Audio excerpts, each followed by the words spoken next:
ఈ స్టోరీ వింటే ఏ ఆడపిల్ల రక్తమైనా అట్లే మరిగిపోతుంది. అక్క నాకు మ్యారేజ్ అయ్యి 1 year అయింది. నా హస్బెండ్ కష్టపడి మా అత్త వాళ్ళ ఇల్లు కట్టించాడు.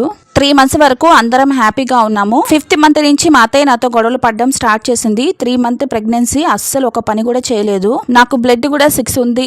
మార్నింగ్ లేచినప్పటి నుంచి నైట్ పడుకునే వరకు అస్సలు గ్యాప్ లేకుండా అన్ని పనులు నేనే చేసేదాన్ని. నాతో మా మామ బాగా మాట్లాడేవాడు. కానీ ఒక రోజు ప్రాబ్లం చేశాడు. మా మామతో నేను ఉండాలని మా మామ మా అత్తయ్యని చంపేద్దాం అన్నాడు నాతో. ఆ విషయం నేను మా అత్తకు అలాగే మా హస్బెండ్ కూడా చెప్పాను. కానీ మా మామ ఒప్పుకోలేదు. నాదే తప్పనేసి నాన్న రచ్చ చేశాడు. 5th month ఇంజెక్షన్ వేసుకోవడానికి అమ్మ వాళ్ళ ఇంటి దగ్గరికి వెళ్లి వేయించుకొని ఈవినింగ్ వచ్చేసరికి నేను ఇంటికి వెళ్లడం ఆలస్యం. నాతో గొడవ పెట్టుకున్నాడు. నన్ను బ్యాడ్ వర్డ్స్ తో తిట్టాడు. కోపంతో చెప్పు వేశాడు. నాకు నా బేబీకి తగిలింది. అప్పటి నుంచి హస్బెండ్ తో అమ్మ వాళ్ళ ఇంట్లోనే ఉన్నానక్క అని కామెంట్ చేసింది. మామగారు అన్నాక తండ్రి తర్వాత తండ్రి లాంటి వాడు. నేను ఆ ప్లేస్ లో ఉంటే కూతురు లాంటి కోడల్ని ఆ ఉద్దేశంతో ఆలోచించాడంటే నేనే చెప్తా కొట్టేదాన్ని. మీరేమంటారు?